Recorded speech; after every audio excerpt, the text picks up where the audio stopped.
ekirwadde ekya blood clot kirumbye former speaker Anita Among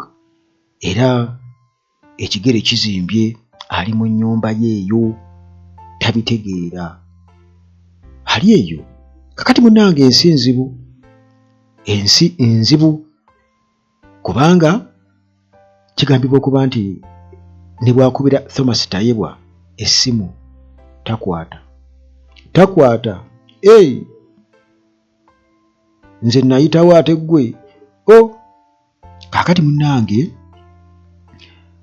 bagamba nti obutayiga kibi nnyo kubanga Dr. Kizza Besigye yalabula dda ng'alabula bannange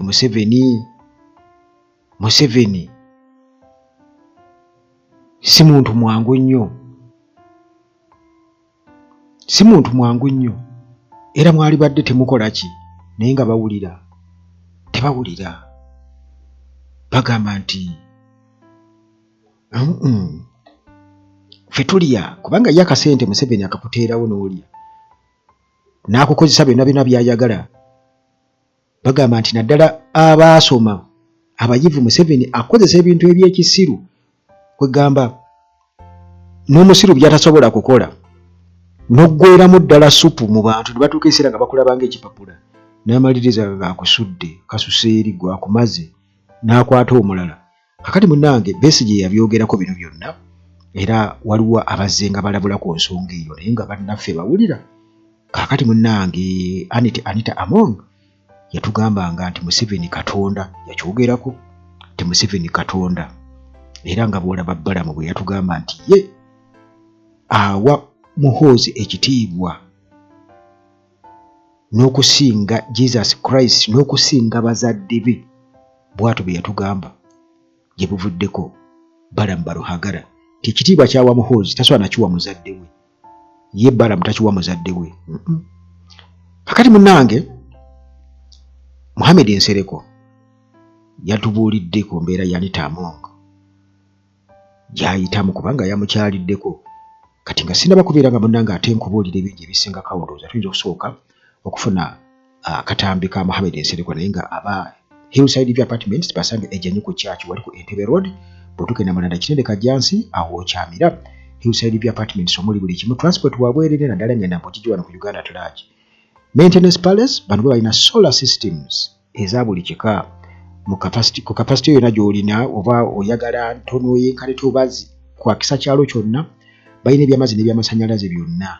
ate balina ne ttiimu ez'abakugu esobola okuyambako okubinstallinga beba Maintenance Palace kakati Mohamed Nsereko atunnyonnyola embeera gye yasanzemu Anita Among. And the Right Honourable Anita Among is very, very sick. She can't walk, she has swollen feet,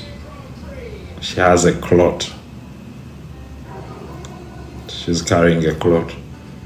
So I don't know how much she can live longer without treatment, serious treatment. Sidabanga kwa muntu nga azimbye to that extent. But fena tusirike, no, doesn't matter. So, Triple M Mungu akusasire. Mohamed Nsereko Kampala Central MP former Mohamed Nsereko atugambye nti Anita Among ali mu mbeera mbi nnyo mulwadde nnyo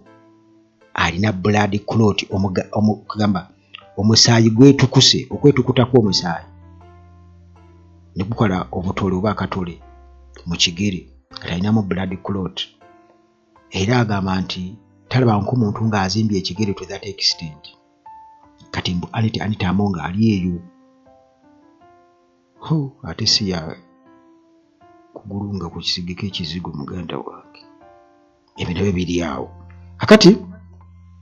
atugamba mbu atambulira mu kagaali k'abalema wheelchair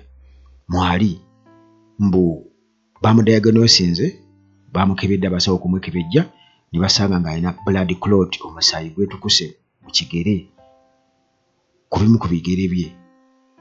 kakati Nsereko agamba nti oluvannyuma lw'okubeera nga yakava mu kkooti okwatendinga Erias Lukwago's court appearance wali e Makindye ku lunaku lwa Monday, yasazeewo okubeera nga agendako mu maka ga Anita Among okubeera nga amukeberako former speaker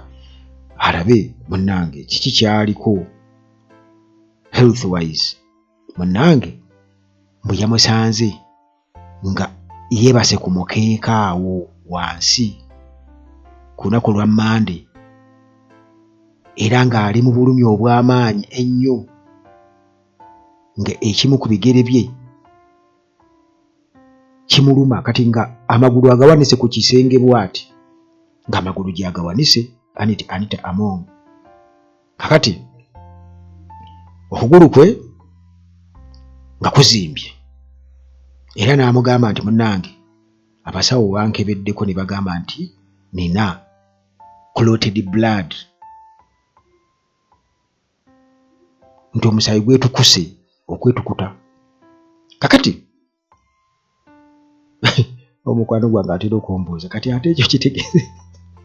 Oluganda lutawaanya oli kati okwetukuta munnange ye blood clot. Kaakati agamba Anita Among kati abuulira Nsereko nti munafu nnyo mubiri, abulira tegulina maanyi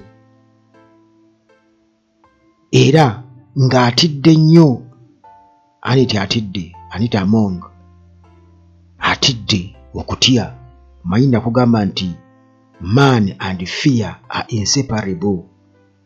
Okitegeera okutya n'omuntu